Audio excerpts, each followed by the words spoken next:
Fala pessoal, sejam bem-vindos, começando mais um vídeo com muitas informações importantes. Mas antes, eu peço para que você se inscreva no canal, deixe o seu like e compartilhe o vídeo com o máximo de pessoas. Giro na tela e notícias a seguir.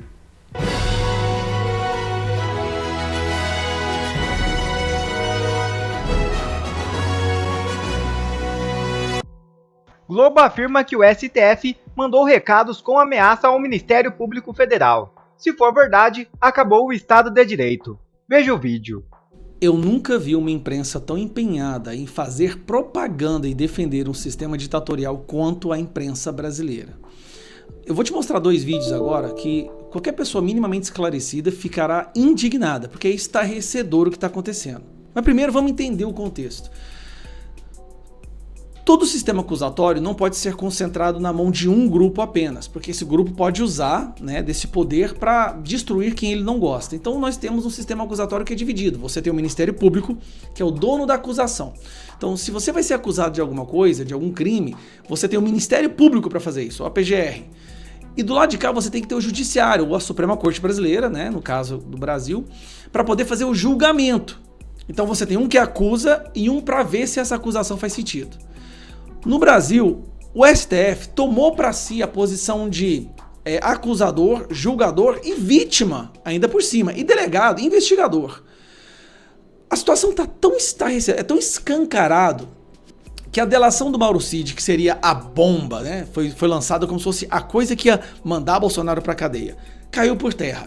Não tem embasamento nenhum, não tem conexão nenhuma com a realidade. O próprio procurador disse, olha, aqui não tem nada, não tem como provar nada disso, é sopro ao vento, certo? Ao ponto que a imprensa até está admitindo isso, olha só. Vamos colocar aqui. Se os investigadores não encontrarem, se o que ele diz na delação não combina com o que a Polícia Federal achou, eventualmente se a Polícia Federal não achar aquilo que ele está apontando na delação, essa delação é desfeita. E um integrante da Polícia Federal me disse, Natuza, a gente não tem e não terá problema nenhum de anular essa delação do Cid, de jogar fora. Problema dele, né? Se os fatos não forem comprovados, não tem nenhum problema. O que é normal. Se o poder que tem a prerrogativa de acusar alguém não encontra nada, porque não há nada, essa é a verdade, nada, o que eles devem fazer é não acusar a pessoa, certo? Volta à punição, ele não tem direito a nenhum benefício e ele fica ali apontado como alguém que mentiu, o que é algo gravíssimo quando você celebra um acordo de colaboração premiada. Beleza, então caiu por terra, Aquilo que a imprensa, eles soltaram até manchete no dia, falaram, amanhã Bolsonaro poderá ser preso. Não deu em nada, uma delação sem nada.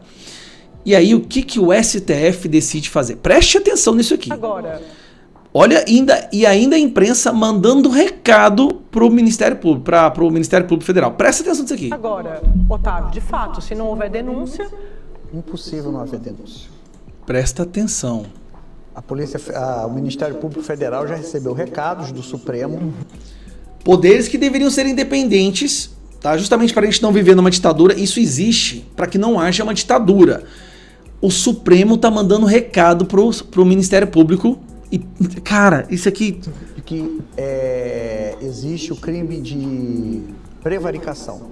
E que no caso do Cid, se eles insistirem nessa briga, eles podem tomar um processo de prevaricação no meio da cara. Você ouviu direito. O Supremo Tribunal Federal está avisando o Ministério Público, é bom vocês inventarem alguma coisa para acusar Bolsonaro ou nós vamos prender vocês. Não, eu não estou exagerando, é o recado, a comunicação entre os dois poderes é essa. Existe o crime de prevaricação. E que no caso do Cid, se eles insistirem nessa briga, eles podem tomar um processo de prevaricação no meio da cara. Eles também, o MP. O MP. Para você entender, para o vídeo não ficar longo, o Supremo Tribunal Federal, para poder prender Bolsonaro, que é o grande desejo deles, porque eles estão defendendo a democracia, eles precisam que haja uma acusação por parte do Ministério Público Federal. Se bem que, na maioria das vezes que eles estão prendendo as pessoas, eles não estão esperando a acusação. Mas como o Bolsonaro é uma pessoa muito grande, é uma entidade política, eles precisam. Só que o Ministério Público não encontrou nada para acusar o Bolsonaro. Aí o que o STF está fazendo? Ó, é bom vocês arrumarem uma acusação aí ou vocês serão presos. Cara, isso nós vamos ter que fugir para Venezuela. Porque lá, cara, nós vamos ter mais liberdade na Venezuela e em Cuba daqui no Brasil em pouco tempo. Isso porque o Supremo Tribunal Federal Brasileiro já está abrindo de inquéritos de ofício à torta e direita.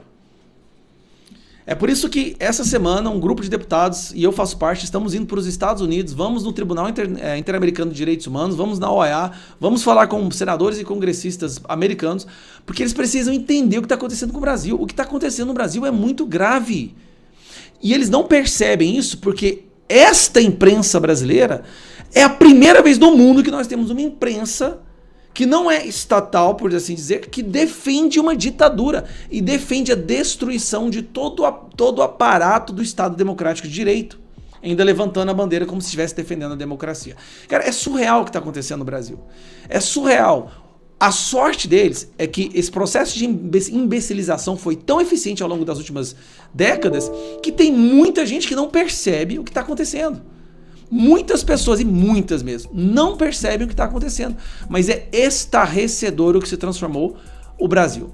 O sistema acusatório no Brasil é pior que o da Coreia do Norte hoje. Bom, torçam para nós, esperamos ter bons resultados nessa visita lá em Washington para falar com o Tribunal Interamericano de Direitos Humanos. Um abraço. Proposta que limita poderes de ministros do STF já tem data para ser votada.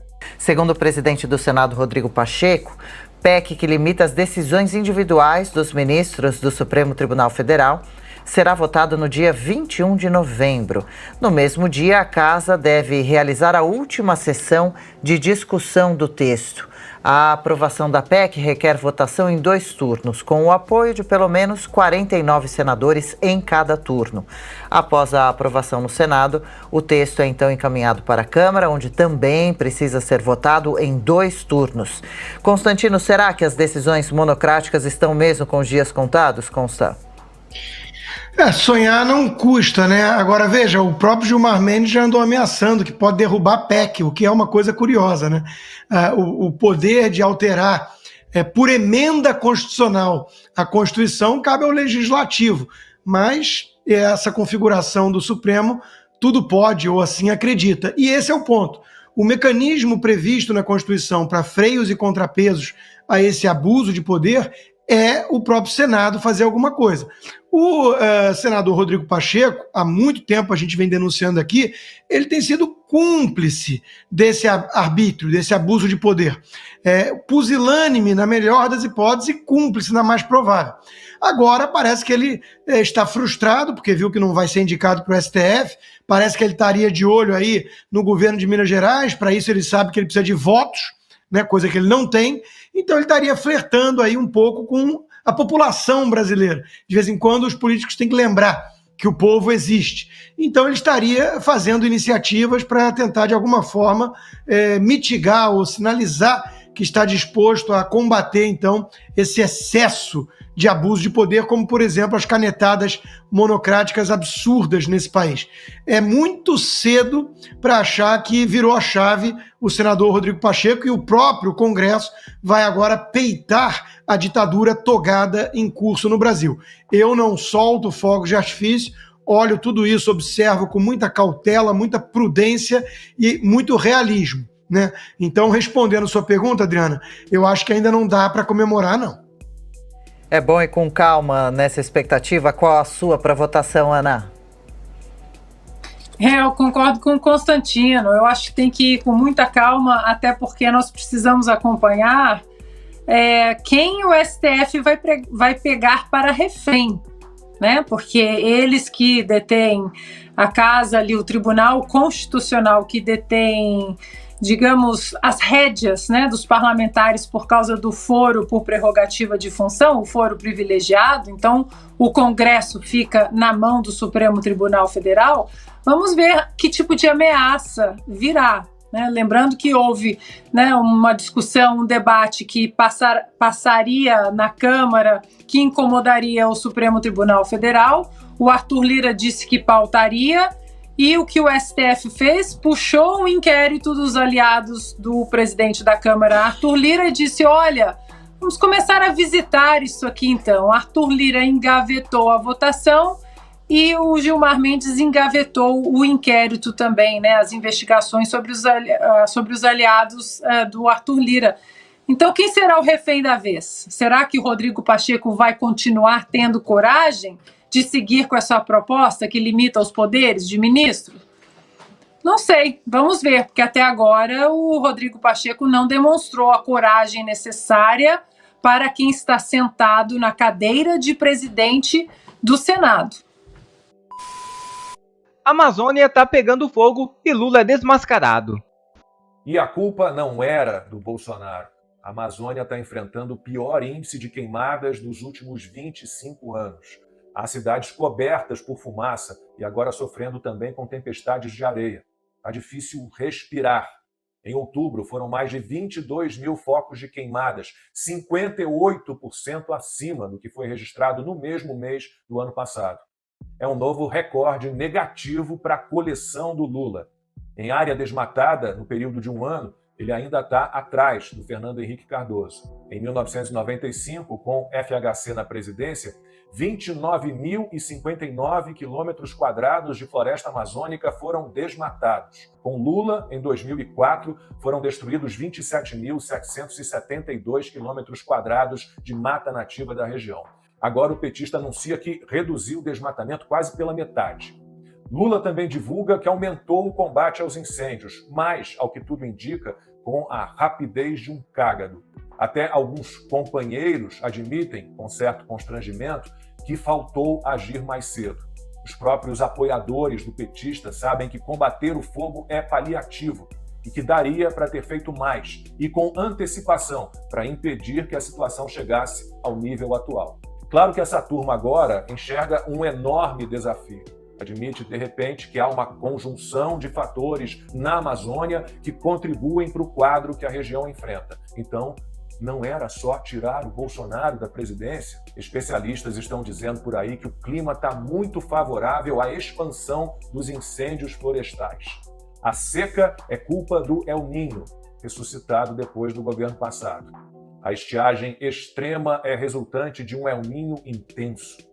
E Bolsonaro, especialistas dizem, foi beneficiado pelo fenômeno Laninha, que deixa a Amazônia mais úmida. Por isso, segundo a turma, houve menos seca na região. Jair Bolsonaro, ele sim, deve ser um fenômeno. Se não chovia, a culpa era dele. Se chovia demais, a culpa era todinha dele. Marina Silva, a ministra do Meio Ambiente, diz que agora estamos vivendo uma guerra, não contra um governo, não contra uma pessoa específica. É uma guerra louca, que ela tenta explicar assim. É como se nós estivéssemos lançando nanomísseis o tempo todo na atmosfera que estão mudando as grandes regularidades cósmicas. Nós precisamos ir para os limites intensivos. Nos limites extensivos, nós disputamos coisas, disputamos objetos. Nos limites intensivos, nós disputamos habilidade. Há limites para ter, mas não há limites para ser. A fumaça densa pode embotar as mentes, e em meio a ela sumiu todo mundo. Emmanuel Macron, Greta Thunberg, Leonardo DiCaprio, Mark Ruffalo. Não há mais discursos indignados, publicações revoltadas nas redes sociais, frases de efeito. Sumiram também os poderosos artistas brasileiros, Nando Reis, Arnaldo Antunes, Diogo Nogueira, Gilberto Gil, Caetano Veloso, Maria Bethânia, Camila Pitanga, Daniela Mercury, Samuel Rosa, Milton Nascimento. Já não fazem manifestação na Orla Carioca e a Canção para a Amazônia, que lançaram há 2 anos, jaz nas plataformas de vídeos da internet. A letra da música, juvenil, sem métrica, com palavras que não encaixam, já não vale mais. E o que cantavam há 2 anos nossos incoerentes artistas? A Amazônia, razão de tanta insânia e tanta insônia. Agora eles já não perdem o sono, estão dormindo bem. Já não ouvem o próprio canto, já não veem a própria coreografia. É como na letra descompensada da canção. Tem uma gente surda e cega para a beleza e o valor da mata. Eles cantavam: o mundo grita que já chega, pois estão afônicos, ninguém grita mais nada. Há 2 anos, nossos artistas fizeram coro: abaixo o desgoverno que abandone. Cantaram a plenos pulmões. E o governo mudou, e tudo desafinou, e tudo ficou pior. Estão por aí, escondidos, quietinhos. Já não sentem dó, não denunciam a marcha a ré. Não tem mais mimimi. Eu fico querendo transformar em refrão, num estribilho chiclete, as 2 frases com que encerro esse texto. Bolsonaro não é e nunca foi o causador de todos os problemas do Brasil. Muito pelo contrário. E Lula não é aquele que vai resolver todas as mazelas do país. Muito pelo contrário. Outra notícia na tela. PGR pede condenação de Eduardo Bolsonaro em caso Tabata Amaral. Ação penal tramita no STF sob a relatoria do ministro Alexandre de Moraes. A Procuradoria-Geral da República se manifestou nesta sexta-feira pela condenação do deputado federal Eduardo Bolsonaro pelo crime de difamação contra a também deputada Tabata Amaral. A ação penal contra Eduardo tramita no Supremo Tribunal Federal sobre a relatoria do ministro Alexandre de Moraes. A ação foi instaurada a partir de uma queixa-crime apresentada por Tabata ao Supremo em março deste ano, após Eduardo compartilhar uma publicação nas redes sociais em que sugere que a parlamentar tentou beneficiar o empresário Jorge Paulo Lemann ao elaborar um projeto de lei. Em sua manifestação, a PGR concluiu que ocorreu o delito de difamação sujeito a uma pena de detenção de 3 meses a 1 ano, acompanhada de multa. A vice-procuradora-geral, Ana Borges Coelho Santos, que assina o documento, também solicitou a aplicação de agravantes, que tem o potencial de triplicar as penas, uma vez que o crime foi praticado nas redes sociais. A PGR afirmou que a reputação de um parlamentar é construída a partir do efetivo trabalho legislativo e que a desqualificação desse trabalho deprecia e apequena a figura política. Engraçado como sempre é só para um lado, para o outro lado nunca acontece nada. Está escancarado. Bom, quer receber mais conteúdos como esse? Então inscreva-se agora mesmo no canal, deixe o seu like e compartilhe o vídeo com o máximo de pessoas. Assim você vai estar me ajudando demais. Fico por aqui, um forte abraço e que Deus abençoe a todos. Brasil acima de tudo e Deus acima de todos.